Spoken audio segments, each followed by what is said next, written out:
අදත් ඔයා මේක තුලා ඉන්නේ SL Tech School channel එකත් එක්ක.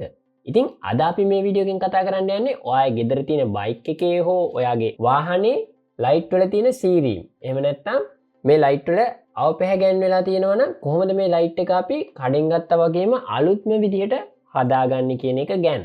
ඉතින් ඕනෙම කෙනෙක්ට මැෂින් පාවිච්චි නොකර ඔයාට ගෙදරදිම මේක කරගන්න පුළුවන් විදිහට තමයි අපි මේ වීඩියෝ එක අද ගෙනාවේ.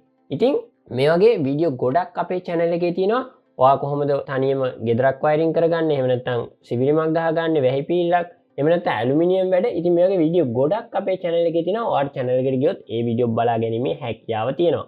ඉතින් ඒ වගේම තමයි මේ වගේ අපි ඉස්සරහටත් ගෙන වීඩියෝ බලන්න channel එක තාම subscribe කරලා නැත්නම් subscribe කරලා තියාගන්න. ඒ වගේම මේ වීඩියෝ එක ඔයා යාළුවෙක්ට බලන්න අනිවාර්යෙන් share කරන්න. ඉතින් ඒ වගේම තමයි තාමත් අපේ SL Tech School FB page එකේ එකතු වෙනවා නැත්නම් අනිවාර්යෙන් එක එකත් එකතු වෙන්න කියලා මතක් කරනවා. ඉතින් එහෙනම් වැඩි වෙලාවක් කතා නොකර දැන් අපි යමු අපේ වීඩියෝ එකට.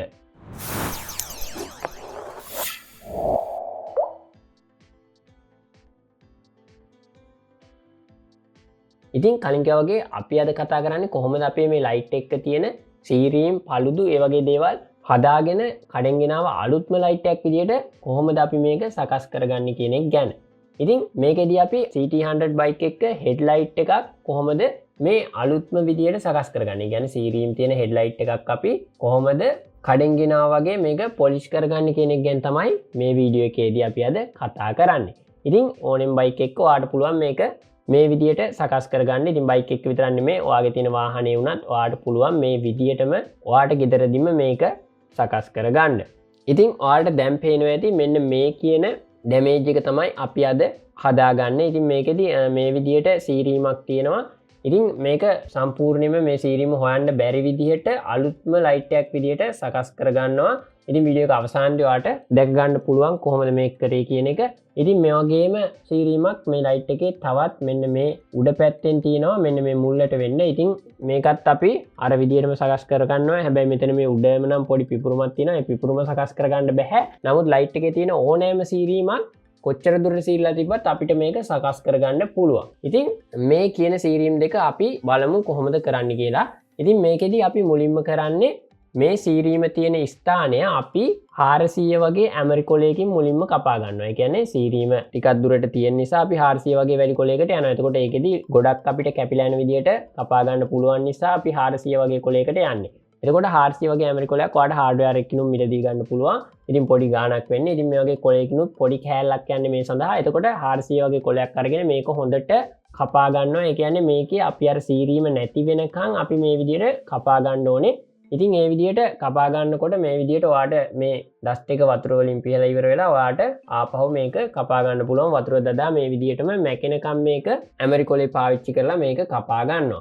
එතකොට දැන් ඔයාලට පේනවා ඇති මේ ලයිට් එකේ ෂයින් එක නැතුව යනවා වගේ, මේක තවත් ඩැමේජ් වෙනවා වගේ. හැබැයි මේක අලුත් ලයිට් එකක් වගේම ෂයින් එක ගන්න පුළුවන්. ඉතින් මේ විදිහටම අපි අනිත් පැත්තත් කපා ගන්නවා. ඒ කියන්නේ අපේ අර අනිත් සීරීම. ඉතින් මේකත් අපි 400 කොලෙන්ම අර විදිහටම කපා ගන්නවා අපේ සීරීම තියෙන තැන විතරක්. ඉතින් වතුර දදා අපිට මේක කපා ගන්න පුළුවන් මේ විදිහට. ඊට පස්සේ මේ ස්ථාන දෙකම අපි මීට වැඩිය ටිකක් ලොකු කොලයකින් කපා ගන්නවා. ලොකු කොලයක් කියන්නේ අගයෙන් වැඩි කොලයක්. ඒ කියන්නේ සුමට බව වැඩි කොලයක්. ඉතින් මේකෙදි අපි 800 කොලයක් තමයි පාවිච්චි කරන්නේ. ඉතින් 800 වගේ කොලයක් අරගෙන ඉවර වෙලා අපි මේක දෙවෙනි පියවර විදියට කපා ගන්නවා. ඉතින් මේකෙදි 800ම නැත්තම් ඔයාට 1000 හරි ඊට අඩු 800ට අඩු වගේක් තියෙන කොලයකින් ඊළඟට කපා ගන්න ඒක ප්‍රශ්නයක් නැහැ. එතකොට 800ට කිට්ටුවෙන් යන කොලයකින් වගේ මේක අපි කපා ගන්නවා. එතකොට ඔයාලට 400න් කපනකොට ඇති වෙන චූටි සීරීම් මකා ගන්න පුළුවන් මේ 800 කොලෙන් කපා ගන්නකොට. ඒ කියන්නේ ඔයාට වීඩියෝ එකෙන් මේ විදිහට බලනකොට නම් පේන්නේ මේකේ සීරීම් තියෙනවා කියලා. හැබැයි අපි මේක ලම් වෙලා බලනකොට අර 400 ඇමරිකොලෙන් කපනකොට පොඩි පොඩි සීරීම් සිද්ධ වෙලා තියෙනවා. ඒක ගොඩක් ලම් වෙලා බලනකොට පේන්නේ. ඉතින් ඒවත් ටිකක් මැදිලා යන විදිහට අපි 800 වගේ කොලයකින් මේක කපා ගන්නවා. ඊට පස්සේ අපි 800ට ටිකක් වැඩි කොලයක් පාවිච්චි කරනවා. ඉතින් මුලින්ම අපි මේ විදිහට 800න් මේ තැන් දෙකම කපා ගමු. එතකොට වතුර දදා කලින් විදිහට මේක මේ විදිහට කපා ගන්න පුළුවන්. එතකොට අපි ඊළඟට 800න් ටිකක් ඉහළ කොලයකට යනවා. ඒ කියන්නේ 1000න් උඩ කොලයකට වගේ යනවා. ඉතින් මේ විදිහට අපිට ටික ගොඩක් උඩට යන විදිහට, ඒ කියන්නේ ඇමරිකොලේ ගොඩක් සුමට වෙන විදිහට කපා ගත්තොත් අපිට මේක පොලිෂ් කරන්න ගොඩක් ලේසි. එතකොට හොඳටම මේ කුඩා සීරුම් වුණත් හොඳටම මැදිලා යනවා. ඉතින් ඔයාලට 1000 1500 වගේ කොලයකින් කපලත් මේක ෂයින් එක එන විදියට ගන්න පුළුවන්. එතකොට ඔයාලට ඊළඟට කරන පියවරේදී කරන එක ගොඩක් වෙලා කරන්න ඕනේ.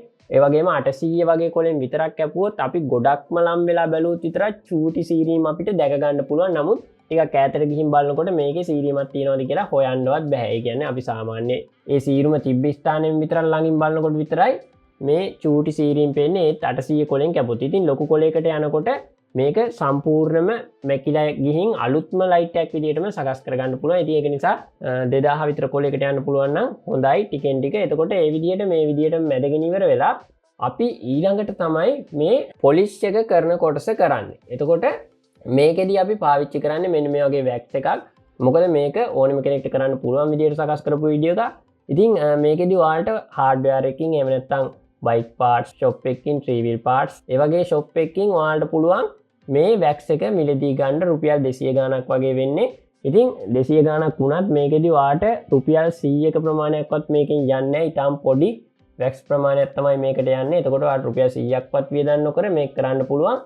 ඉතින් ඉතුරු ටිකෙන් ඕනනම් මේක කා පොලිෂ් වැක්ස් එකක් නේ. එතකොට ඔයාලට පුළුවන් මේක පොලිෂ් කරගන්න වුණා පුළුවන්. ඔයාගේ වාහනේ පොලිෂ් කරගන්න වුණා පුළුවන් ඉතුරු ටිකෙන්. එතකොට රුපියල් 100ක්වත් මේ සඳහා වැය වෙලා නැහැ. ඉතින් මේකෙදි හෙඩ්ලයිට් පොලිෂ් කරන වැක්ස් එකක් මාර්ගෙන මේක කරන්න පුළුවන් නම් ඒකකිනුත් ඔයාලට මේ පොලිෂ් එක හොඳට කරගන්න පුළුවන්. හරි. එතකොට අපි මේ වැක්ස් එකේ අරගෙන ඉවර වෙලා අර ඇමරිකොලෙන් මැදපු කොටස, ඒ කියන්නේ අපි අර සීරීම තිබුණු අපි ඇමරිකොලෙන් මැදලා තියෙන කොටස වටා අපි මේ විදිහට මේ වැක්ස් එක ගා ගන්නවා. ඉතින් එහෙම ගාගෙන ඉවර වෙලා අපි හොඳ පිරිසිදු කපුරෙදි කෑල්ලක් අරගෙන ඉවර වෙලා මේක හොඳට පිරිමදින්න ඕනේ. ඒ කියන්නේ මේ වැක්ස් එක ගාපු තැන හොඳට පිරිමදින්න ඕනේ. ඉතින් මේක ඔයාලට කීප වතාවක් කරන්න සිද්ධ වෙනවා. ඉතින් ඒ විදිහට ටිකෙන් ටික කරනකොට පළවෙනියට මුලින්ම ඇමරිකොලෙන් තිබ්බට වැඩිය පොඩි දීප්තියක් එනවා. ඉතින් ඒ විදිහට දෙවෙනි පාර තුන්වෙනි පාර මේ විදිහට කීප වතාවක් මේ ක්‍රීම් එක ගාන ගමන් මේක පොලිෂ් කරොත් ඔයාලට අලුත්ම ලයිට් එකක් විදිහට මේකේ සීරුම් මොකුත් පේන්නේ නැති විදිහට සකස් කරගන්න පුළුවන්. ඉතින් මේකෙදී ඔයාලට මැෂින් එකක් පාවිච්චි නොකර කරන විදිය තමයි අපි මේ ගෙනාවේ. ඉතින් මේ විදිහට ඔයාලට ගෙදරදීම කපුරෙදි කෑල්ලක් අරගෙන ඉවර වෙලා මේ ටික සකස් කරගන්න පුළුවන්. ඉතින් ඒ විදිහටම අපි මේ ලයිට් එකේ නම් සීරුම් දෙකම අර විදිහට වැක්ස් එක දාන ගමන් අපි කපුරෙදි කෑල්ලෙන් පිරිමදින ගමන් අපි මේක පොලිෂ් කර ගන්නවා. ඉතින් මේ විදිහට කීප වතාවක් කරාම පස්සේ ඔයාලට අවසාන ප්‍රතිඵලය විදිහට මෙන්න මේ විදිහට ඔයාගේ සීරුම හොයන්න බැරි අලුත්ම හෙඩ්ලයිට් එකක් විදිහට මේක සකස් කර ගැනීමේ හැකියාව තියෙනවා. ඉතින් ඔයාගෙත් වාහනයක් තියෙන යාළුවෙක් ඉන්නවා නම් අනිවාර්යෙන් එයාට බලන්න මේ වීඩියෝ එක ෂෙයා කරන්න. ඒ වගේම ඔයාලට ප්‍රශ්නයක් තියෙනවා නම් ඒකත් පහල කමෙන්ට් සෙක්ෂන් එකේ කමෙන්ට් එකකින් දාන්න. ඒ වගේම වැඩි දුර විස්තර පහල ඩිස්ක්‍රිප්ෂන් බොක්ස් එකේ දාලා තියෙනවා අපි. ඔයාලා ඩිස්ක්‍රිප්ෂන් බොක්ස් එකට ගිහලත් ඒ ටික බලා ගන්න පුළුවන්. ඉතින් ඒ වගේම මේ වගේ අපි ඉස්සරහටත් ගේන වීඩියෝ බලන්න channel එක තාම subscribe කරලා නැත්නම් subscribe කරලා තියාගන්න. ඉතින් එහෙනම් අලුත් වීඩියෝ එකකින් හමු වෙමු බලාපොරොත්තු වෙමින් අදට අපි මේ වීඩියෝ එකෙන් සමුගන්නවා. සුබ දවසක්.